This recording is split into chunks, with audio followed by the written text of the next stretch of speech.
Hello, I'm William Moss, and today we're talking about planting containers. The season is upon us now. The weather's finally warm, and for those of us who live in urban areas or who may have small spaces, containers are the way to go. They just make it a little bit easy for us to have some color and some greenery, even though we don't have those large spaces. So, I want to talk about ways you can do this and which type of containers you can select. For instance, here we've got this nice planter here with the marigolds and the sweet potatoes inside a terracotta pot. Now, terracotta works well for those people who are going to water a lot and be on the ball. Those of us who maybe aren't going to be there as often or who are a little bit more forgetful, think about going ceramics or plastic. They hold a little bit more water inside. They're less porous, so I get maybe 2 to 3 days without having to water in most cases with the plastic pots. And then the terracotta ones and some of the wooden ones are good for those people who may be a little bit more on the ball about getting out and watering. I always start out for large containers. I like to use an insert.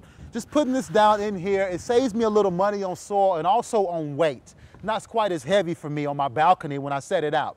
Next comes a very important step, and that's the potting soil. Do not choose something that is garden soil. Do not go out and dig soil from behind the alley. You need a good potting soil mix. You need something that's going to be, first of all, lightweight, second of all, sterile, third of all, it's going to have nutrients in it that's formulated for container growing. That's going to allow better root growth. It's going to also have nutrients incorporated into it, and you're sure that you're not bringing in any sort of diseases or pests.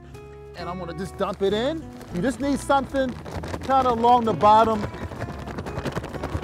Not too much to start with, but enough along the bottom there.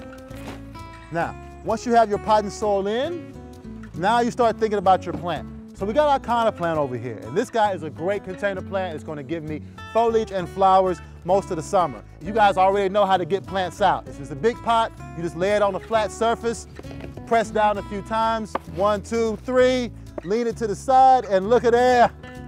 Here comes the plant with all the nice roots. So we sit him in here, and it's sitting almost at the perfect place. You want it 1 inch below the top of the pot. Now, we've got this guy in here, and he's looking, you know, he's been in that pot for a while in the store. He's gonna grow and look a lot better. Now, we got plenty more space.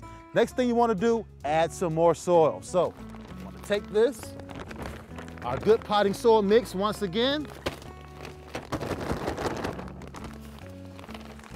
Okay, spread that on out. Once again, it has to be at least 1 inch below. I like to plant more than one thing in a pot.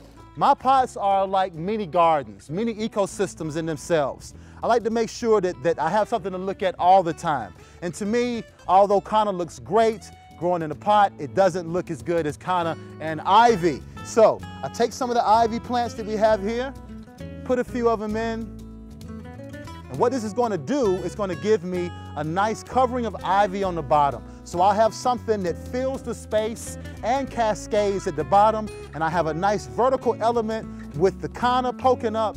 So this pot is going to serve me for the rest of the summer and well into fall. So whenever you take the time to plant a large pot, always remember more than one, just like this marigold pot, for example.